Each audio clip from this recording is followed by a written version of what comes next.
Good morning, ladies and gentlemen. Welcome back to another episode here on African Confessions. Apologies for not posting in the past 2 days. I was busy translating some of the confession. The first translation that I'm going to be sharing with you, it reads like this. Hello, Brother Nashi, how are you? Can you please post my story as hidden identity? I am a man. You will call me Uncle Mareza. I am a traditional healer and I do come from a place in a village in Chimanimani. I am a man that is all grown up now, and this is what has made me to think about a lot of things that I have been doing all of my life, the things that have made me to become wealthy. As I am standing here in front of you, I am a man that do have daughters that are married as well as sons that are also married. I have grandchildren as well. This is what has brought me here. A couple of weeks ago, I was going through this other place, and this forced me to think about the damage that I caused and the pain that I caused to this other family. After I had gone to this area where we did some rituals, and I was with this other man who is a client of mine who stays in Westgate. So we were driving around, then we passed through this other house which was empty, and I quickly recognized that house because we had once performed some rituals at that house. I then asked the man that I was with, and I said, what happened to this house? Is it being sold?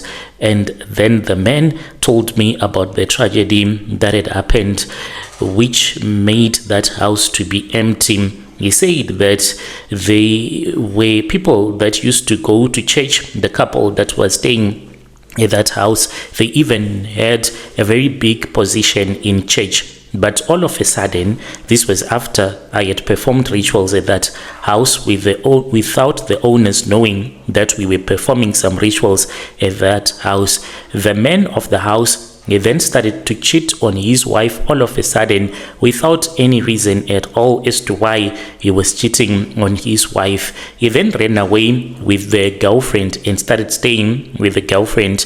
The woman, maybe she was too ashamed since they were known to be a couple that loved each other and they had a big position in church. No one knows, but there is something that pushed him into doing suicide. She killed herself and her 2 children. The man that I was with then told me what happened. He said that the woman first force-fed the children rat poison after she had made sure that the kids had died. That was when she also drank the poison. So people, they later found her. She was still in agony. She was not yet dead, but she died soon after people had found her. So that is what she did, committing suicide, she and her children, because her husband had left him. And this brought me a lot of grief because I never knew this family, but yet I chose to perform rituals at their house, and those rituals that I had done were the ones that caused the man, who was a Christian man who never believed in cheating on his wife, now all of a sudden had started cheating on his wife. It was all because of me. I then started to ask myself, when the man that I was with told me that the house, it is very hard for someone to live at that house anymore. I asked him why, and he said that because the spirit of that woman who killed herself, including the children, they are always seen. They are ghosts. They are always being seen at that house, and this gave me a lot of pain in my heart. I then started to regret, and I started to think about my life, what made me to become a witch doctor, and also I have my own daughters that are also married.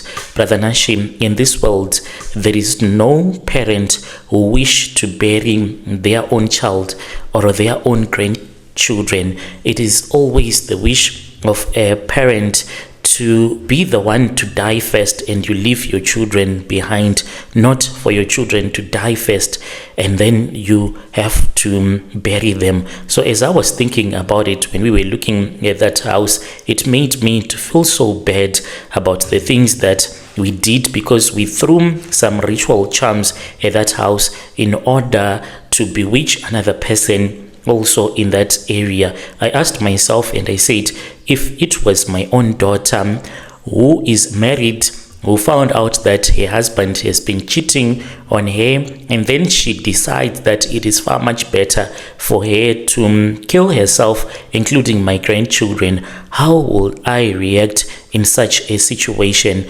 And when I thought about this, that was when I decided that I do not want to do it anymore.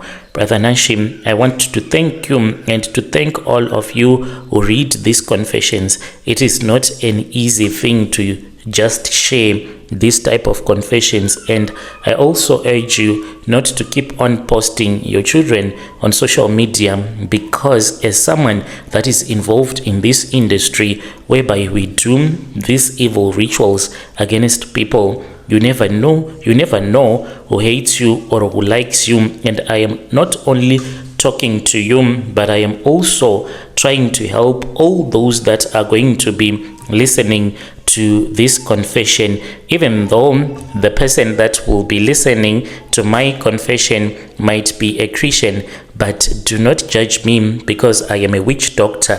But it can also be good advice for everyone to stop posting their children online. So back to my story. What has brought me here is that I want to confess the things that I have done, and also the bad things that are happening in my life, because now I am a man that is haunted by the spirit of the dead. The people that we used in rituals, they have been haunting me for a very long time, and I wish that before I die I can correct all the wrongs that I have done, so that my children, they won't fight after the things that I use in these rituals, just like what we did after my father had passed away. As for my father, who was also a witch doctor, my father, he had many wives, so when he died, he left no will. We had to fight for all of his wealth, including the charms that he used to perform the rituals. So there are people from my family that were fighting against me, some of them that I even sacrificed because they were trying to take away what rightfully belonged to me. For me to become a witch doctor, this is what happened. There was this other day when I was with my father, because my father, he liked me quite a lot. Amongst all of his children, he had chosen me, and he had said that this is the one that I want to continue doing the work that I have been doing, that our forefathers have also been doing as well. So then my father said to me, my son, I am going to give you a walking stick that I do have right now, which I use at my shrine.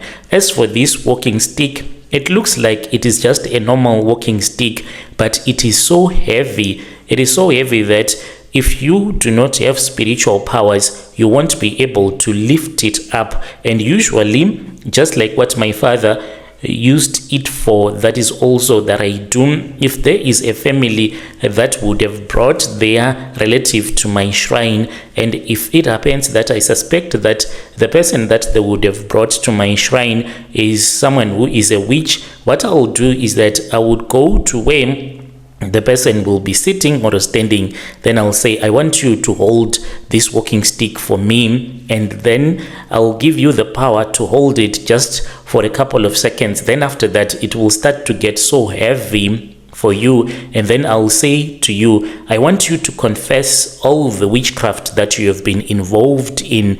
And since the walking stick will be too heavy for you, most of the people that come to my shrine, they will end up confessing. There are those that will become stubborn, but in the end, after spending days unable to move, because your whole body will be as heavy as the walking stick as well.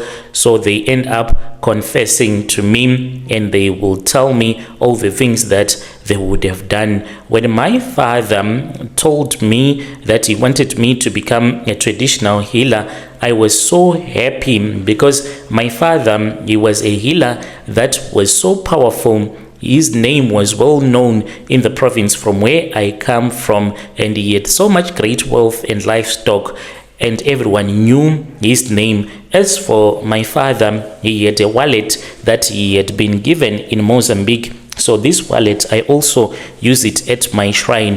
What I do with this wallet is that if you come to my shrine and you tell me that you have a problem that you want me to solve for you, and when it is time for you to pay for the consultation fee, you do not give me directly the consultation fee, but rather I will tell you to put the money into that wallet first. That is what my father used to do, because he told me that I am not supposed to hold the money that the client would have given to me. So those are some of the rules that my father gave to me. And my father told me that people, all that they want is for you to become a very powerful traditional healer. They won't even care even if you use a tokoloshi or whatever that you will be using to assist them. All that they would want from you is to help them in whatever that would have brought them to your shrine. Even if it means that they would want you to kill someone, you can just do it so that they can give you money. And all these years that I have been working as a traditional healer, and usually the requests that I get from different people is that the person would want to bewitch their enemy, and I will never say no, because this is what gives me money. Like there is this other woman who once came to me and I assisted her. Her name was Tendai. She came to me, she was crying. Her heart was full of bitterness, and she said that she wanted to harm this other woman who was dating a husband.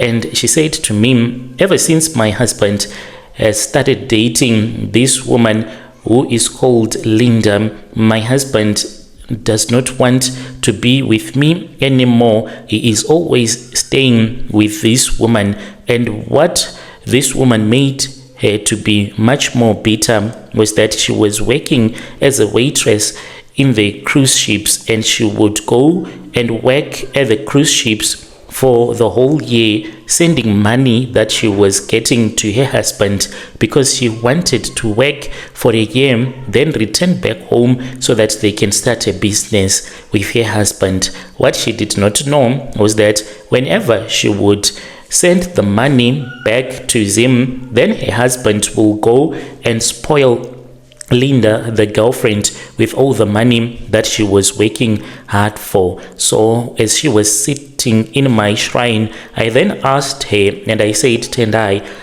please just tell me, what is it that you want really? What do you want me to do for you? Do you want me to take all of your bad luck so that I can put it on someone?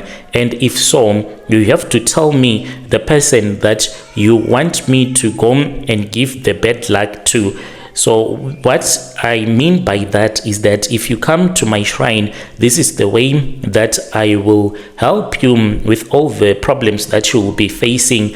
I will tell you to write the names of the people, someone that you want me to use their house as a place where my tokoloshis will be staying when they are going to attack the person that is your enemy. So this will help us later on in the future. If that person that you would have bewitched would try to do a go back to sender, that go back to sender will never be able to locate you, because we would have given all of the bad luck to someone that is innocent, that does not even know that at their home, and they won't even know that someone has set their tokologies to use their house as the battlefield where the whole spiritual warfare will be happening. So this is the way that we perform these rituals. It's either I tell you to cut your pubic hair and then I will mix it with other charms, or you can go and you can poop. I'll just need a little bit of your poop and we'll brine your poop on fire, and then we will mix it and go and leave it at someone's house that you would have written their name. It might be your relative, your colleague, someone whom you have never had a fight with in your life, someone that does not even hate you, so that the charm can work really well. And I can also tell you to go back to your house and then you set a trap for rats, and if you catch one rat, then we can use that rat and we mix it with some soil that we would have taken from the grave. So the person that we will have taken the soil from their grave, we will wake him or her up, and then that will become our tokology that we'll start to use, so that the person that you would want to face bad luck can start to encounter bad luck in their life. And usually we do this very late at night and when everyone is fast asleep, and it is easy for me to enter into someone's yard because there is a charm that I do give to people that do break-ins, armed robberies. If they want to rob your house, there is a type of a charm that if they carry it with them, they can enter into your yard. You and your dogs, even if you have dogs, you will be fast asleep as if all of you are dead. They can get inside your yard, come into your house, they can even cook, sleep, and then they will leave with everything that they would want to steal from your house. So since I have that charm, whenever I go to perform these rituals, I always put that charm into my pocket so that there won't be anyone that will catch us when we will be busy performing the rituals of throwing those ritual items into your yard.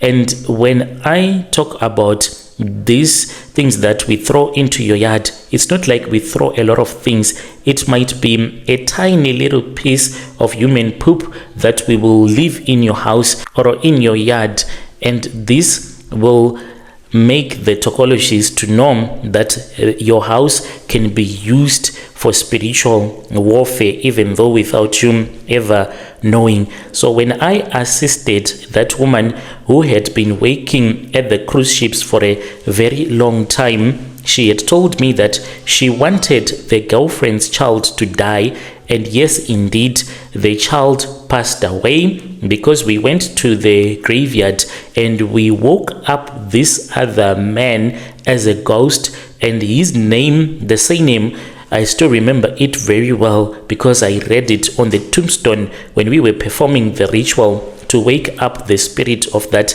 dead man, even though I did not even know him. His name was Nyamande, the surname, and to this very day, he is the spirit that is blocking Linda from becoming successful in everything that she do. Things will always go bad for her. Why? It is because she is being followed by the spirit of a dead person that will always stand in front of her when she wants to achieve anything. Some of you might say that this is Satanism, but I don't think that we can say that this is Satanism. If it is Satanism, then it means that Linda as well, because she was dating a married man and she knew that he was a married man, and she accepted money that she knew that this money was being sent by another woman who was working very hard at the cruise ships, and she used that money to build her own house, which I cursed that house. If she dies, there is no one that is ever going to live in that house because of the charms and the curses that I placed on that house. So if It is Satanism. You can also say that women that date married men, they are also into Satanism. And there was another person, a business person, that came to me and told me that he wanted good luck. And I said, if you want good luck, I can do it for you, but you have to sacrifice one amongst your relatives. And then that was when he said to me, it's fine, you can sacrifice my sister. The sister was in Germany at that time. I called her using my charms and she returned back to Zim. She did not know that she was never going to return back to Germany because her blood was needed. When she came, I did rituals so that she can die in a terrible car accident. That woman, she was protected by something because I tried her 2 times. I was unable to make her to have an accident. I was only able to use her blood for rituals the 3rd time when she was returning to the airport so that she can catch a flight and she can go back to Germany. And then that was when the car in which she was in overturned and she was the only one that died on the spot. We celebrated because we had managed to get her blood. And I will never forget that story because that woman is one amongst the spirits of the dead that have been haunting me for a very long time to this day. So 2 nights after that woman had been buried, that was when I had a loud knock on my front door. And I said, who is this? I thought that maybe it was one of my tokoloshi that I had sent, because I do have a tokoloshi in our culture. We call it gamba. In English, it means that it is a mercenary that you would have hired, a soldier for hire that you can send to go and fight for your battles. This is not the spirit of your ancestors. It is the spirit of someone that died a very painful death that is filled with bitterness and wants to revenge. And when you send that spirit, it will do whatever that you want it to do for you. So we have this in our family. It was given to me by my father. So I use this gamba as a monitoring spirit to those people that I would want to spy on so that I can see what is going on. I had sent my tokoloshi to go on and spy on one of my relatives because we had been fighting. I just wanted to know what is it that they were up to. And when I opened the door, because I thought that it wanted to tell me something that was important, this tokoloshi of mine, when I opened the door, I did not see anyone. I kept on looking around but could not see or find anyone.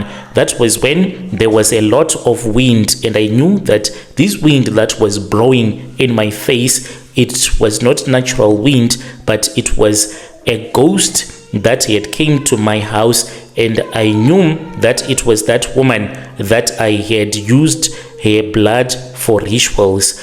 And I have tried to chase away the spirit of that woman from my shrine, but she is always disturbing me. She is very strong. She does not want to rest in peace. And what really hurts me is that when I went to Westgate, when I witnessed the damage that I caused in that family, I really can't forgive myself. And I don't know what happened on that day when I was looking at that house, because I felt my heart softening up and I started to hear a small voice that still speaks to me to this very day. This voice, it always tells me that the things that you are doing, you will never see heaven. This soft voice always speaks with me and accuses me at all the times.